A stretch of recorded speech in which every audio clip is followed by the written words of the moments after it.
The thing I don't understand, because the amount of money that I pay in taxes specifically in California, I'm always just kind of like, and I kind of talked with Hassan about this a little bit, is like, where the fuck is that money going? The police, bro. It's crazy. You know what the LA spends on police? Like the city or the county of Los Angeles that has one of the few cities in California that has a city tax on top of the state taxes already high. It goes to the police, man. Like 50% of the city's budget goes to the LAPD, billions of dollars. And so this is kind of one of the issues too, because there's like a whole back the blue, people who respect the police and all this. And which I'm for sure one of those people. Yeah, good. So it's good that I can talk to that perspective. Yeah. Part of what I really believe is that the funding on that needs to be moved around, right? Like police don't need to be responding to like mental health issues. Armed police don't need to respond to every call that happens. They're doing too much, right? And they're not trained to handle a lot of the situations that they're going to answer for. Like I said, like mental health is a lot of stuff you see, you know, arguments, traffic stops, even like, why do the police need to do traffic stops? Like how many people are getting needlessly arrested or even violently confronted for some like a traffic stop? Because you bring this energy, right, that the police have there. There's an energy, right? They're fucking armed to the teeth.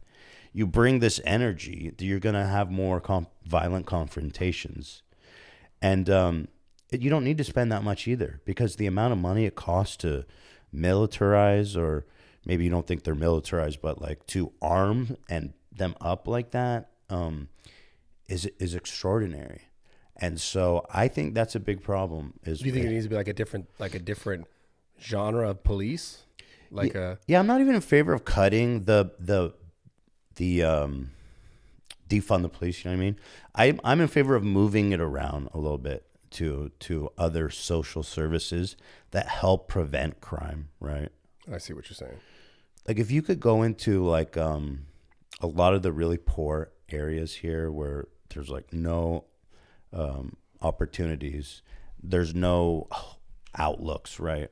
Because crime is the result of like it's a crime of desperation, right? I mean, when you're stealing shit, I don't think people really want to ever be stealing. They're doing it because they don't have a good outlook. They don't have a good way to make money. It's like literally a crime of desperation. And so if you like, we're talking about billions and billions of dollars we spend on the LAPD every year. If we could shave off like $100 million, just invest it in kind of like low income, high risk neighborhoods and like after school programs, investing in some of the infrastructure around there and giving them some opportunities, some alternatives, right, to like gangbanging or drug dealing. Right. I think that's going to prevent a lot of crime, stuff like that. And so you don't think it just keeps, if that happens, it just keeps pushing it outwards then?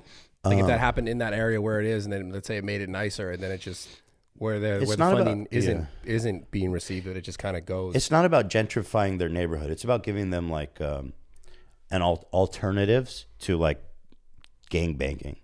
So it's not about like making their neighborhood nicer and then like the poor people move to a different neighborhood. It's about having like a facility where kids can come play video games or play basketball or come hang out, and there's like positive role models there for them. And that shit's expensive, right? Yeah, I see what you're saying.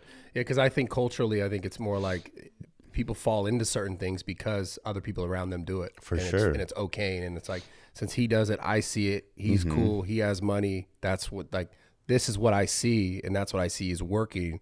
So I'm going to go ahead and do it myself as well. I understand that perspective for sure. Yeah. And, but yeah, I mean, I agree with you. The taxation issue is crazy. I mean, especially here in LA. I mean, I pay so much in fucking taxes. I'm sure you understand. Yeah. And so, it's frustrating to see like there's still so many problems. And I think that why we see that is because we use our money to address the symptom and not the root cause of. I feel like just these politicians are just pocketing everything, dude. I just feel like they're just like some good old their family or some shit. They do that. I mean, they do that sometimes. You know what I mean? That's just some good old fashioned corruption. Yeah, I mean, I don't know it to a T exactly what's happening, but it's just like, it just feels like there's so much money that it like every year that it doesn't make sense for it to just progressively get worse. Yeah, well, if you look on the federal level, Oh, where man. they're dealing with like trillions of dollars in budget, if you go look at like the military, they literally lose unaccounted for, just like vanished, poof, gone, hundreds of billions of dollars a year. Like they're in the war in Iraq that happened, there's like $1 trillion that's just completely unaccounted for, like just gone. Yeah. I knew this. Didn't we just leave a bunch of shit there too? Yeah. It's just like, Just left it there what the fuck, dude? because it's cheaper to leave it than bring it back, you know? But that's insane, though. That's fucking crazy.